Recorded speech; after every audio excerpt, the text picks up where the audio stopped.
Welcome to This Explainer. Okay, so for decades, we've all been sold this idea, right? That raw intellect, grinding out long hours, and racking up technical skills are the absolute, undeniable keys to the kingdom. But what if the true formula for success is actually rooted in something entirely different? Today, we're exploring the critical framework of emotional intelligence. And spoiler alert, this isn't just some fluffy, soft skill. It is literally the core, foundational driver of high-level success, effective leadership, and honestly, just personal longevity in your career. Which brings us to a massive paradigm shift. According to the groundbreaking work by psychologist Daniel Goleman, a staggering 80% of workplace success is attributed to your emotional quotient, or EQ. Just pause and think about that for a second. 80%! The vast majority of your professional trajectory isn't actually dictated by the fancy degrees on your wall or your raw computational power. It's dictated by how well you understand yourself, how you regulate your own reactions, and how effectively you interact with the people around you. So that leaves your intelligence quotient, your IQ, sitting at just 20%. Now, don't get me wrong here, that 20%, that might be exactly what gets you the interview. Your intellect and functional know-how definitely get your foot in the door. But once you're actually inside the room, it's your EQ that dictates how far you'll go. It's honestly the defining difference between being a brilliant individual contributor who eventually burns out and becoming a truly transformative leader who shapes entire organizations. Moving on to Section 1, Decoding Needs versus Wants. Let's look at building your psychological foundation. To really grasp how this 80-20 dynamic plays out in the real world, we have to look inside the human mind.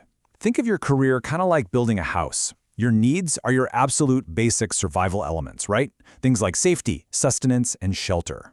Your wants, on the other hand, are those societal desires, the massive house, the luxury sports car, all the status symbols. Well, emotionally intelligent people intuitively understand that you simply cannot finance the luxury car if you can't pay the rent. They know you can't buy all that fancy furniture until the concrete foundation of survival and safety needs is completely poured, set, and stabilized. They absolutely never sacrifice a foundational need for a superficial want. And this psychological foundation maps perfectly to Abraham Maslow's famous hierarchy of needs. An emotionally intelligent mind works strictly from the bottom up. They secure those physiological needs first: food, water, rest, along with basic safety.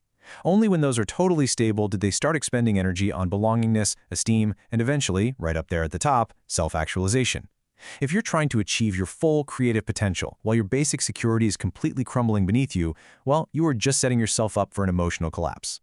So that brings us to Section 2, the leadership pyramid and the evolution of skills required for leadership.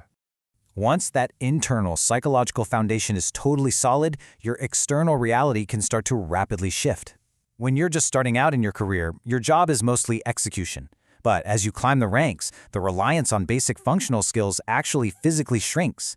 The space dedicated to those technical, everyday functional skills gives way almost entirely to the space required for emotional intelligence. Let's break those steps down cleanly. Down at step 1, at the very bottom, you rely heavily on functional skills just to get the job done. Then, moving up to step 2 in middle management, you need this hybrid balance, right? EI to manage your team and functional skills to oversee the actual work. But step 3, the peak of leadership, that is a totally different game. True leadership at the top requires almost pure emotional intelligence. At that level, your job is no longer doing the micro tasks. Your job is to deal with massive uncertainty, to depersonalize anger when intense conflicts pop up, to clearly identify core values, and most importantly, to effectively enroll people into a grander vision. You simply cannot spreadsheet your way into inspiring a workforce. All right, Section 3, Transforming the Civil Service. Let's look at the impact of EI on public administration. So let's scale this up from the individual to the macro level. Imagine navigating a sudden public health crisis as a civil servant, facing intense, competing demands from millions of citizens. Mastering these EI attributes is really the only way the system functions effectively. EI allows leaders to actually comprehend the underlying moods and drives of the public, which naturally leads to much better targeted policies. It enables effective conflict management and improves responses to rapidly changing social structures. It even facilitates the safe decentralization of governance, empowering grassroots levels. Why? Because emotionally intelligent leaders aren't driven by some ego-driven need to hoard power. They genuinely want to create an enthusiastic, highly creative work environment that actually serves the public. When we look at real-world crisis management, EI acts as a highly practical, structural tool. Just look at these systemic challenges: bridging vast economic divides, facing massive political pressure, dealing with rampant corruption. The solutions here aren't merely technical or legislative. They're fundamentally emotional. Empathy is what actually creates better policies. And even more critically, without taking any political sides here, EI provides the neutral stress management and the strict adherence to core values required to navigate universal realities, like corruption, without losing your ethical footing. It enables fearless risk-taking to find innovative solutions when society is shifting way faster than the rulebook. Which leads us to Section 4, the ultimate balancing act, managing your personal and professional well-being. Ultimately, whether you're tasked with managing a nation's digital divide or you're just trying to prioritize your own daily tasks at a startup, this entire framework comes down to maintaining a functional, healthy equilibrium.